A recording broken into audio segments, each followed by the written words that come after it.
Hello and welcome to the second in our series of podcasts for Equine Health Week 2025 in partnership with Agria, covering all the key life stages that our horses will go through.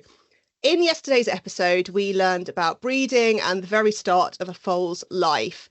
And now we have kind of reached the point where it's time to wean that foal, take it away from its mother and give it the right foundations and experiences to ensure it's in the best possible place for its future ridden career.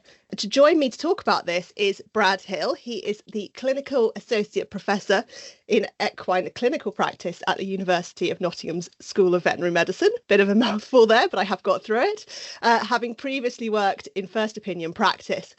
Brad, who breeds his own sports horses, has a keen interest in equine behaviour and horse handling and has previously presented on these topics at the British Horse Foundation's Better Beginning Conference, which you can access online through the British Horse Foundation's website. Welcome, Brad. Thank you very much. I'm super excited. So am I. I'm really hoping I can learn some stuff today. So let's crack into it then. So the weaning process, that's kind of where we're starting today. What can we do and how can we manage that process to minimize the stress and give the best outcome for mare and foal? Because I'm imagining that's quite a it could be quite a traumatic stage in this young horse's life. Yeah, I mean, exactly that. I guess there's a few different points really to pick up on in that first question. And the first really is, what is weaning all about? So weaning in two parts is about the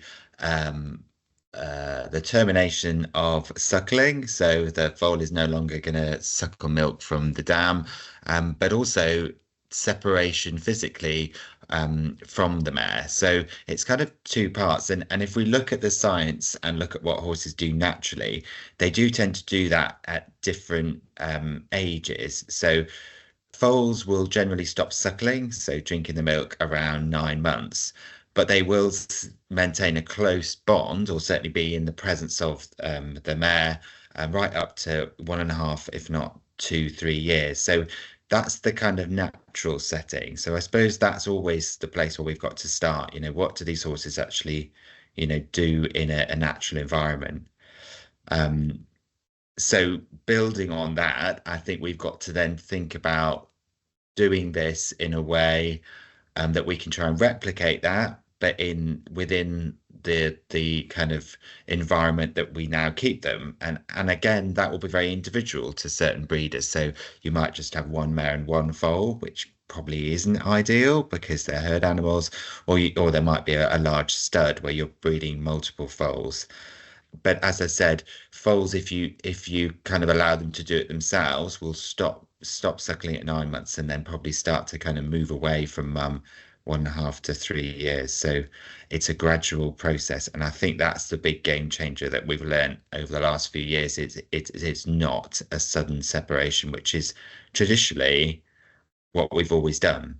Yeah, because I suppose traditionally it's always been quite a sort of sudden, right, we're just going to take you away and you're just going to have to get on with it. But that's not the process we're sort of seeing nowadays, is it? Yes, no, it's not. And I guess that's where my interest started, because I had a mare that I bred 3 or 4 foals from a long time ago now. So around 10 years, probably just slightly less, the last one. And I didn't know what I was doing really I was a vet, an equine vet in practice, but did that make me an expert about weaning? No.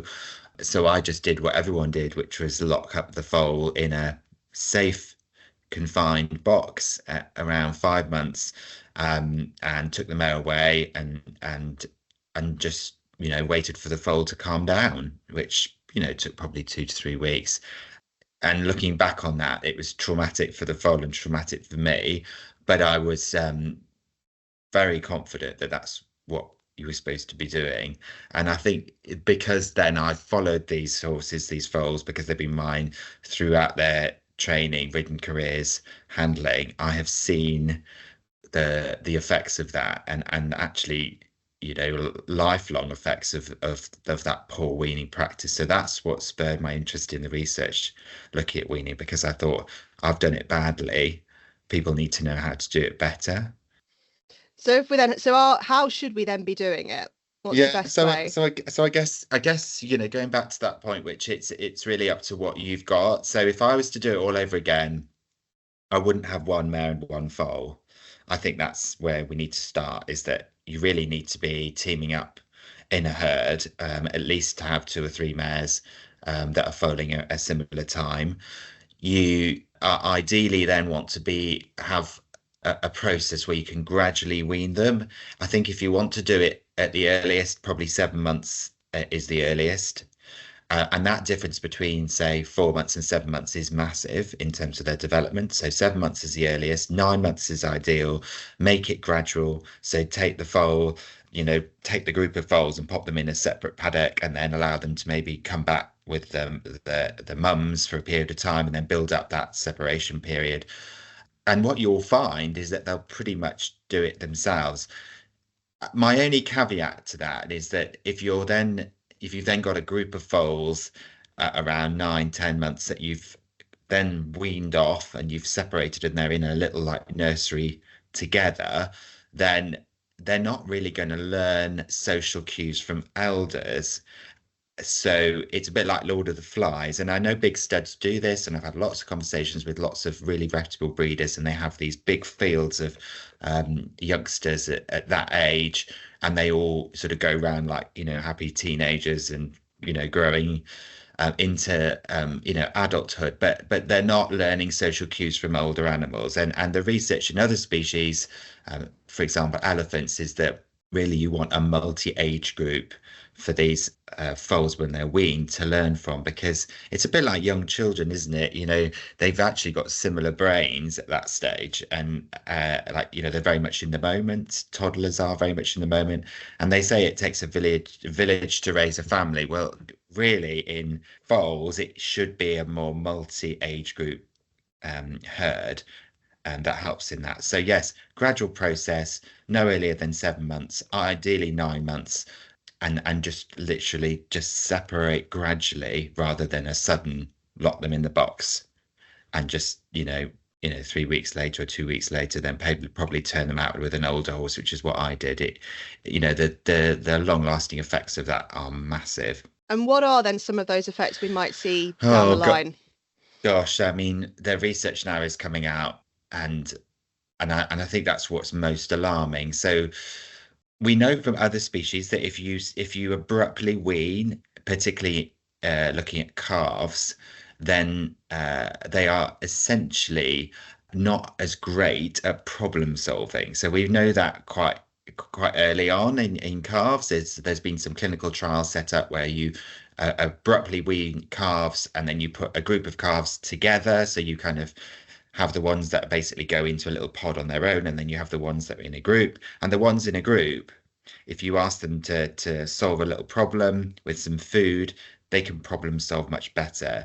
So their cognitive ability or able to reason is definitely affected. So we see that in other species, and we're starting to get some preliminary research around that in foals.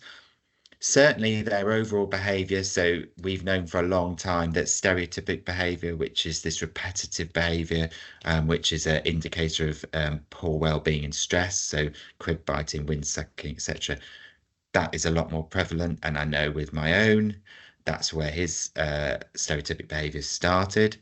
So they're more likely to have stereotypic behavior. They're more likely they're going to struggle to problem solve. And then the other bit really is that they seem to be generally less resilient, so just less able to cope with life. And we see that, I think, more and more now. We see horses in collecting rings with a red ribbon not only in their tail but in their forelock. I don't know whether that's because these horses have been abruptly weaned, but certainly horses that are abruptly weaned are less able to cope in social situations because they don't understand social cues, because they've been isolated. They're likely to be less resilient, so they're less able to cope.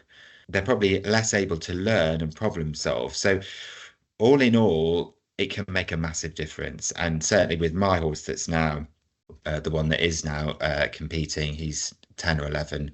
Wow, he's been on a journey because he's struggled in all of those areas. And if you have a horse that struggles with all of those things, it makes training them, riding them, doing anything with them at whatever level challenging.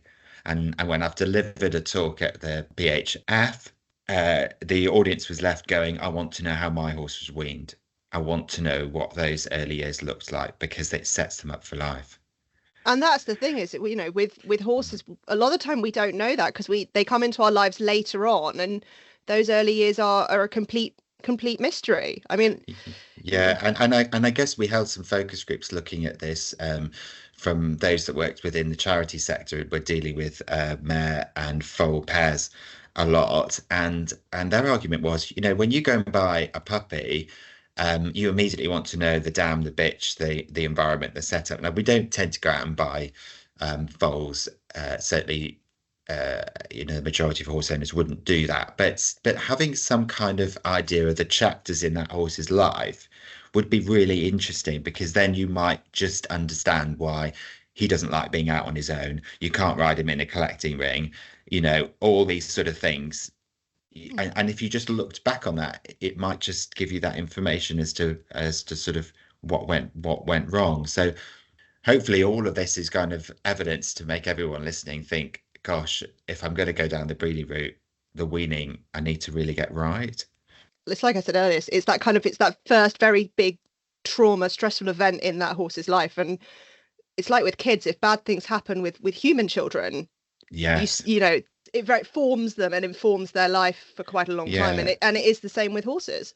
Yeah, absolutely. So, you know, it's funny you mentioned talking about kids. So, I've done a lot with adoption, and actually, we talk a lot about ACE. So, you know, those adverse events that occur in childhood. So, you know, ACE standing for adverse childhood experiences. So, and that can actually shape a child's life forever.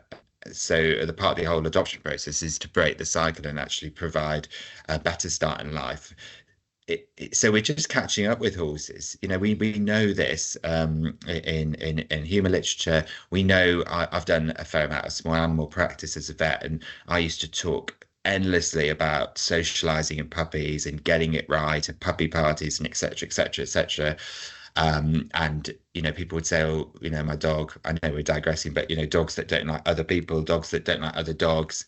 We should be doing this with horses. You know, I don't want to be watching the TV or going to the local, you know, or to horse events and seeing horses with red ribbons in their heads. You know, we shouldn't need that. You know, these horses should be comfortable within the company of others. No horse is born, and this kind of leads us on to the second point about friends, but no horse is born not wanting to be in a herd. They have an innate drive to be within a herd. So when someone says to me, my horse just doesn't like other horses, there's a reason behind that, and it may be linked to how they were weaned. Well, that leads us very nicely on to what we are going to talk about next, which is, you've got your young horse, you've gone through the weaning process. What should the next couple of years of his life look like? How can we put him in an environment that's going to set him up for success? Okay, so I guess it's just important to reiterate that horses are incredible, you know. So in terms of what we ask them to do, and we expect them to do in those early years, it's absolutely massive. You know, when you think, gosh, you know, they're going to have to carry a saddle and have someone in their back and all of that. You know, you just think, well, how do we ever get to that point? But they are incredible, and a lot of horses, you know, will go on and have ridden careers, and we know that horses enjoy that. So I'd just like to make the point that I am very pro horse sport. You know, that we know horses get a big dopamine, which is the happy hormone fix from competing. We see happy horses competing all the time, so they need to get into this sort of process of ridden work. The three F's are a simple way of looking at it. So if you can provide friends, forage, and freedom for any horse, you're going to make them kind of more relaxed, and a relaxed horse is always going to perform better. You're going to give them, they're generally going to be less highly aroused. So again, that's kind of linked to horses that are relaxed. So a horse that's more, you know, calmer is going to be more receptive to those early training methods that you're going to implement. So what would a kind of time budget look like? And that's a kind of very nuanced term for what you're doing for your horse in 24 hours. I think you've got to remember that horses will eat 16, 17, 18 hours a day. So it's not enough to, if you're going to keep them stable, to kind of give them their hay net at 5 o'clock at night, drive off, or they finished at probably 6 or 7 if you're keeping them in a yard remote to you, and then they stand with no forage till 7 a.m. in the morning. They need to be, trickle feeding over a longer period than that. So they need forage. They need freedom. So if they need to go out, and I think another interesting point that we now look at is that a lot of the turnout that horses have, they should be able to get up to their maximum speed. So if you look at the average size of a lot of paddocks, if a horse literally decided to go flat out, it wouldn't be able to do that. So providing enough freedom is really important. And I think largely, when people buy a property and then get that young horse or have a group of young horses into training, and this, I guess, isn't just a young horse thing, this is a general keeping horses thing, is that you always looked at the stables and the facilities, didn't you? It's like, as long as it's got a nice stable and, an outdoor school, I'm sorted. I think we're changing our mindsets now. We're thinking, is there enough outdoor space / grazing to keep horses? So we shouldn't now be looking at the stables and the outdoor school. We should be looking at, what turnout is there available. So it's absolutely essential that horses get that freedom. Again, another sort of point would be that if you watched your horse roll, and if horses are rolling, that's a really positive sign. In the paddock, and you measured the distance from a hoof mark when it went one way and then it rolls over and goes the other way, and you think, oh, he's gone right over the top. If you measured the distance from one side to the other and then measured the distance in your stable, you would probably realize that it's just not big enough. So horses need to go out, and another sort of reminder about the importance of that is that when you turn your horse out, if it gallops off and it goes galloping round and you think, oh, whoopee, he's happy, that's actually the flight response. So you'd really want your horse to just go out and wander about. If he's in flight mode, then he's probably been locked up for too long. So yeah, it's that sort of boom and energy. Yeah, they shouldn't have that boom reaction. They should just literally go and trickle, wander around, then have a roll and graze. So freedom's really important. Forage I've talked about, and friends. Please, it's not enough for horses to just see each other. Oh, he could see his friends. They have to be able to touch. And mutual grooming is absolutely essential. So horses need to be able to get their heads over and scratch each other's necks. And if they can't do that, then just touching each other through the bars, is ideal. It is probably better, not the kind of ideal, but just to say, oh, he can see another horse isn't meeting his basic innate needs. So friends, forage, freedom, it is kind of my advice. I'm not saying that every horse gets on with every other horse, so you have to kind of play around with those pairings, but you should play around with those pairings, because ultimately, when we're looking at starting those young horses off, if you can get those horses into a setting where they are able to mutually groom, they are going out and they have got access to forage, when you're doing that initial training, the difference will be massive. They will respond so much better. They will progress so much better. I mean, when I think about the best yard that I sent my young horses to start that ridden career, they basically had like a crew yard with pens, and the young horses could literally just put their heads over the gates, so they were able to mutually groom. They weren't the standard size stables. They were sort of big, loose straw pens with almost just large metal gates with boards on. So they were in a much freer environment. They were constantly in contact with each other, and they would go out every day. And the person doing that initial training would have told you that he found it a lot easier to get these horses going in terms of that ridden career by providing those 3 Fs. Yeah, and I think it's that thing we've got to remember with horses, is that 23 hours of the day, which gets brought up quite a lot, is yes, the thing with the training or whatever it is we're doing them is a teeny tiny proportion of their day, and the rest of the time they have to amuse themselves. And the more we can remember how they operated when they were wild creatures, the better then we can we can encourage those natural behaviors, because that's what Yeah. we want at the end of the Yeah. day.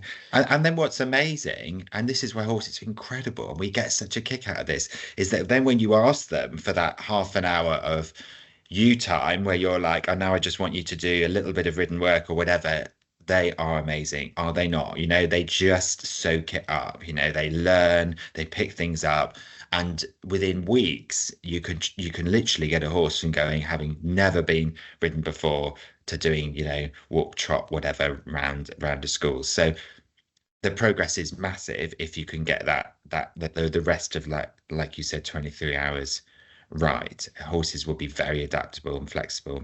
Yeah, and setting them up for success in the best way we Yes, can. absolutely. So let's move on to that training point then. We've set up this wonderful environment for our horses, and they are now starting to come in and start to do a bit more sort of structured work that's building them up to the day that saddle's going to go on them for the first time. How can we do that in a really positive way that is going to, well, I've said it already, set them up to get through that process in the best way possible? So this is where this sort of revolutionary light bulb for me went off, a few years ago, when I learned that horses, I kind of, understood or got the knowledge about how horses learn, and when I was introduced to equine learning theory, it just blew my mind, because I was like, this is the key. This is how horses are actually learning, and this is how we train them. So to split that down, it falls under operant conditioning. I won't get too technical, but the bits that the two aspects of that we really need to focus on are positive reinforcement, so rewarding the behavior you want, with a kind of neck scratch, or if you want to do some clicker training, you click and then give them a treat, and it's all about timing. So as soon as they offer the behavior you want, you reward them. And the other arm to that is negative reinforcement. So that's pressure and release. So removing the pressure in response to that behavior. And that is where ridden work, we're doing it all the time. And it doesn't matter what level you're at, you're using negative reinforcement. So keeping it simple, when you put your leg on a horse, so when you kick a horse, pressure of the leg on, the horse moves forward, you take your legs off. Okay, that's negative reinforcement. So you're telling a horse to go forward through pressure of your legs on the horse's side. As soon as the horse steps forward, you release your pressure. Now, the horses that are really well trained should be really responsive to those cues. So leg on, move forward, pressure off. Exactly the same down the rein. So pressure of the hand down the rein, the horse slows down, release the pressure. And the quicker that you can release in terms of your timing, the quicker the horse is going to learn. So horses take three to five trial and errors. So it normally, and again, riders would agree with me on this, because they're doing it all the time. So to teach a horse how to do something, you need to do it between 3 to 5 times. And then the horse goes, oh, I know what your leg means now. So you put your leg on, the horse is gone. It's moved off your leg. So it's learned that. Put pressure down the rein, the horse slows down, and release the pressure. Now, that is the fundamental for it all. And that's where we build everything, because then horses realize that that little bit of pressure of the left leg behind the girth, and the horse moves to the right, and then the pressure of the left leg comes off. So then you start to teach the horse to go sideways. So that's why, some of our top dressage riders have loads of buttons and cues using negative reinforcement, and they're doing it subtly all the time. These horses have literally learnt a repertoire of cues through negative reinforcement over years of training. So it's like having all these buttons that these top riders are just pressing through pressure and release, and then releasing at the right time, and the horse gets it. And you build these up over several years. So anyone that's got a young horse, they're not born doing half pass or shoulder in. You start off with pressure of the leg on, horse steps forward, take the pressure off to get the horse responsive off the leg. And then over years, you build it up. Now, horses don't have great short-term memory, so you need to repeat stuff. So that's why it takes ages to get a horse from being sat on for the first time to Grand Prix, it takes years because horses need constant repetition, daily training, repeating this pressure and release, negative reinforcement over and over again. And then some of the very, very good horses have all these different buttons. And a story that I love to tell is that I lived with a vet student who had a Grand Prix dressage horse. And she said, "Oh, why don't you have a ride on Wally?" And I said, "Okay, great." Now, I'm not a great rider. And I basically got on this horse, was like getting in a Ferrari, pressed all these buttons because my leg was moving everywhere. And I literally couldn't get him to canter one circuit around the school because he was just doing like 2 time changes everywhere. Why? Because my legs were pressing all these different buttons and releasing. And he was like, "I don't understand what you're asking," but I was just allowing him to do it. So leading on from that, where does that go wrong? If a horse doesn't offer the behavior that you expect it to offer through pressure and release, so say the horse doesn't go forward off your leg, people will kick harder and then the horse will go forward. Okay, fine. But if they don't release with the hand, then the horse is a bit confused and maybe they've kind of got their timing slightly wrong. So they've kept their contact down the rein, a lot of pressure with the leg. The horse is kind of not quite sure, half stepped forward, and there's been some sort of breakdown in that communication. That's where riders then will introduce spurs, maybe a stronger bit if the horse hasn't slowed down, and suddenly we get all these extra things built in. What I used to see in clinical practice was if you had horses that had been ridden to a high level that were very well trained with very light aids, and then you had a lesser rider like me come along and maybe not release the pressure of the hand or not release the pressure of the leg at the right moment, the horse got very confused. Sadly, most riders in that situation, if you're not getting the response to the behavior you want, so the horse isn't going sideways or isn't going forward, they up the pressure. If the horse is confused and you up the pressure, the horse is going to get more confused. And then you up the pressure and the horse gets more confused. And you know, as a vet, I would go out and see these horses that have been sold to riders that were like me, you know, less experienced, didn't know why the horse wasn't doing what they wanted. They up the pressure, up the pressure, up the pressure, and in the end, the horse will offer an explosive reaction. So the horse will stand up and rear or buck, etc.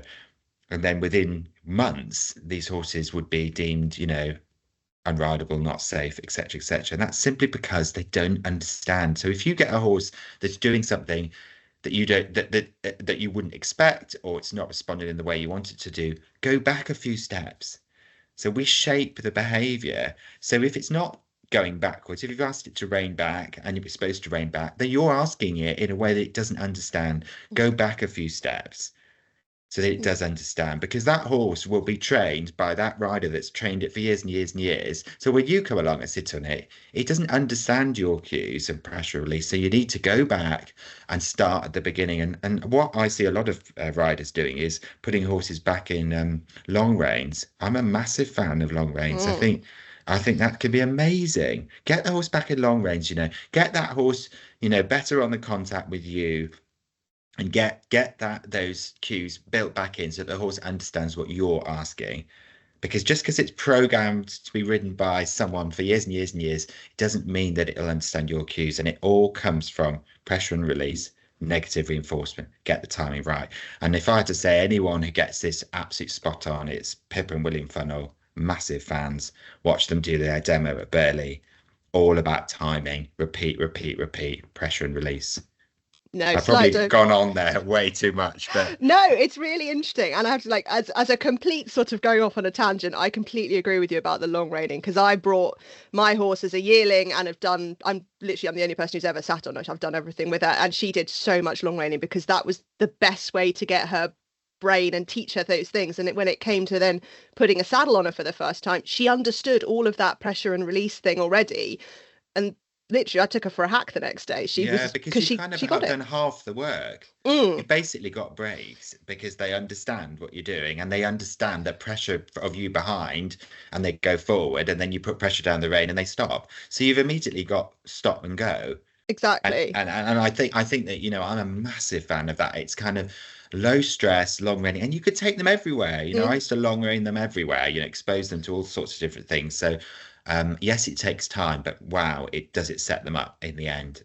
Absolutely. So And that yeah, was the thing. But again, by the time I got on her, she'd seen everything she was ever going to see out on yes, hacks. She'd seen tractors, she'd seen buses, she'd seen dogs and people and kids and weird inflatable things in people's gardens. And it completely set her up to be a really good, confident hacking horse. And it also meant that she was quite happy to go off on her own and go off in front and lead the others because she'd had to think for herself. This is a complete tangent. I'm very sorry, gosh, that people sounds like listening. you've done a great job. I think everyone should be sending their horses to you to be started. Why, thank you.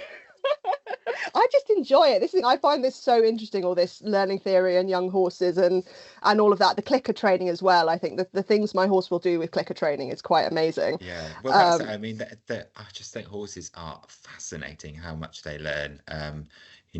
But I think we need to, without digressing too much, we need to remember that really their brains aren't very big. So people get very caught up in anthropomorphizing, so humanizing their horses. Their brains are tiny, they live in the moment, and they learn through trial and error, operant conditioning. So when you say, "Oh, my horse has really got one on him today," or "He's being a right idiot," they don't have that cognitive ability. They don't have that cerebrum, which is the middle part of the brain that we have.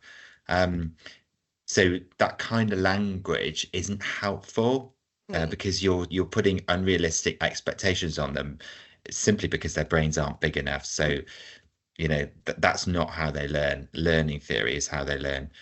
And keeping it really tiny little bite-sized chunks as well. It's like you Yes, said, it's that very simple little bit of pressure and we take it off or yes, we reward it or whatever it is that we're doing, whichever positive or negative, keeping yeah. it really, really tiny and then building those Yes, chunks up. shaping Yeah. the behavior. And you can, and it's amazing. If you get your timing right and you got your clicker, you can click for anything. Get a horse to do. I mean, a really simple one is that if you're standing outside the horse's stable, and it looks away, click, give it a treat. And then it looks away, click, give it a treat. And before you know it, the horse would be like looking away from you, going, I know if I look away, you'll click and give me a treat. So Yeah. you could teach these horses anything if you get your timing right. Mm. So click as soon as we say normally click within 3 seconds. Otherwise, you've missed that opportunity. So as soon as you witness the behavior you want, click treat, Yeah. or give the horse a neck scratch. So yeah, clicker training horses, you can do lots of groundwork with that. But yeah, the negative reinforcement really underpins a lot of ridden work, if not, well, all of it really. Yeah. It is the basics. And if we're talking about young horses, do we find that different horses are kind of ready for that next step earlier than others, or do some take a bit longer? Sort of obviously there are physical changes, but mentally as well. Yeah, and I guess that sort of comes back to the weaning bit, doesn't it? Mm. I often think that, I mean, when I look at my horse, oh my gosh, you know, he would be the kind of horse that would never have done a young horse class because unlike your horse that was going around all the country roads, happy going past balloons and dogs and all sorts, no. And I think then, everything has to come later with that. And I would attribute largely that down to his weaning, but also down to his genetics. So I think you've got to remember that the ones that I bred, I didn't breed for me to ride because, hey, I've just said I can't ride a Ferrari. I bred as performance horses because I wanted to breed the best that I could in the discipline that I wanted them to go into. Um, so it really depends, I suppose, on the individual, the kind of what they're bred for. So if you bred a top level dressage horse, they have to be super sharp in their heads and brains because you need them to be very quick learners. But if they're able to learn quick, they can learn the wrong things quick. So you can have that. So it's an individual thing. I think it's linked to genetics, how they're weaned, the environment that you keep them in. But I do think a lot of these horses get kind of pushed aside as sort of no good because they don't match these or meet these unrealistic targets of young horse classes. And we could debate that all day long, Mm. but I think they are often a major problem in streamlining and pushing these horses to get going too early when they're just simply not ready. You've got to work with the individual in Yeah. front of you. And again, I guess if we bring it back to children, it's like children in primary school and stuff. You'll see some kids that are, reading much more ahead of other ones, or excelling in certain areas, and other kids who take a couple of years, and eventually then as they get a bit older, they pick it up and off they go. So I guess it's the same with horses. Yeah, absolutely. Some horses will do things much quicker than others, and then, other things other horses will do in reverse. So the main thing, which I guess we haven't touched on, is that just always be aware that horses have great long-term memory. So if you do something which induces the fear response, such as have a poor loading experience, or use the clippers and the horse completely loses the plot. And we've all seen horses, jump out of a situation, or, even more disastrous, then they won't forget that. And then we've all seen the older horses where, they're like, oh, you can't shoot him, or you can't load him, or you can't load her. And so whatever you do with your young horse, just make sure you keep it really positive and set them up for success. We've touched on this again, but there's some great videos. I saw a lovely video with Sharon Hunt, the event rider, on social media. So she was getting on a horse in the indoor school. I assume it was a young horse. And rather than sort of making the horse stand square in the middle of the indoor school with a mountain block, she takes the horse over to the side. She puts some carrots, and the horse walks over to the same spot every single time. It eats a carrot. She puts the mountain block next to it, and she gets on. And the horse is eating the carrot, and she's on. Now you're setting the horse up for success. So rather than being like, you must stand still in the middle of the school and wait for me to get on, just take the horse over to the corner every single time, have a carrot there, and move on. There's this idea that we've got to dominate horses, and they must be submissive, and they must learn to it's all this horrible rhetoric which we've got to move away from, because we're not working with them here. We've got to work with how they're learning. And I just thought, she's using positive reinforcement. She's reinforcing the behavior she wants. And quite quickly the horse will go into the school and be like, oh, I'm going over to the corner now. Yeah, I'm getting my carrot. Yeah, I'm getting my carrot so it'll stand still. And you won't need to use a carrot forever. It's just getting that horse over that period of being standing still for you to get on. And it's just building up layer upon layer, like you would with everything else that you train your horse to do. Definitely.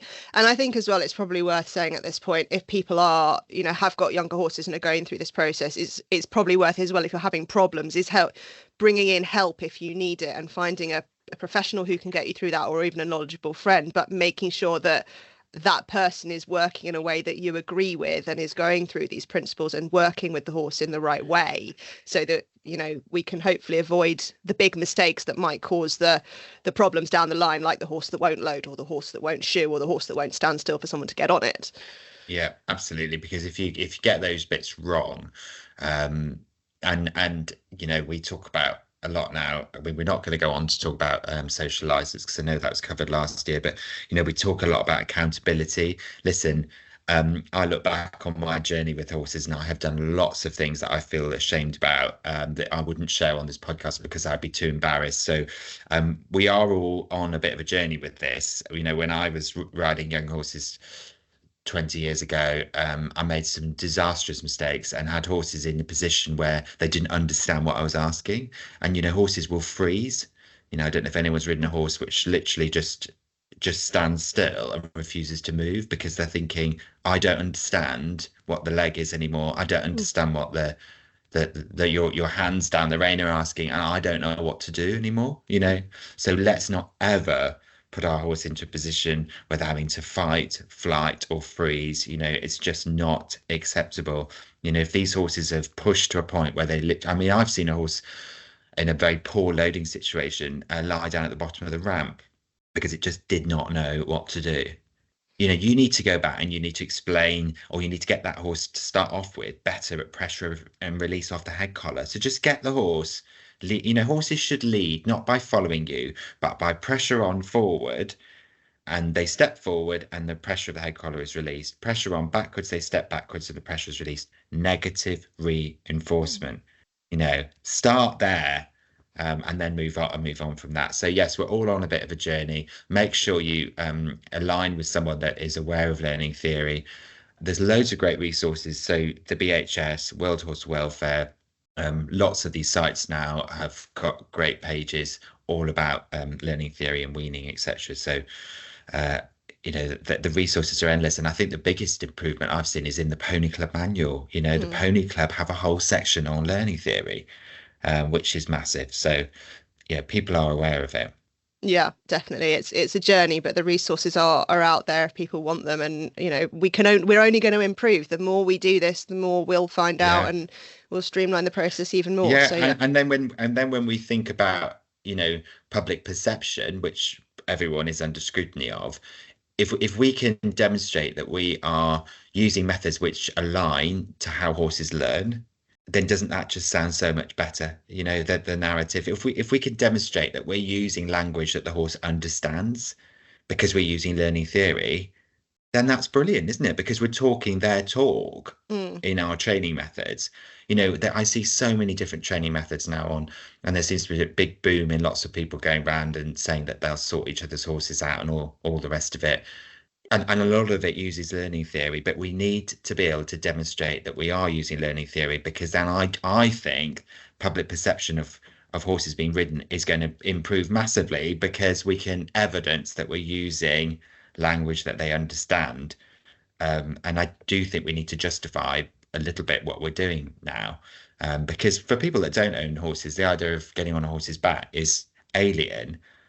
But as I said right at the beginning, we know that the majority of horses are very happy when they're competing.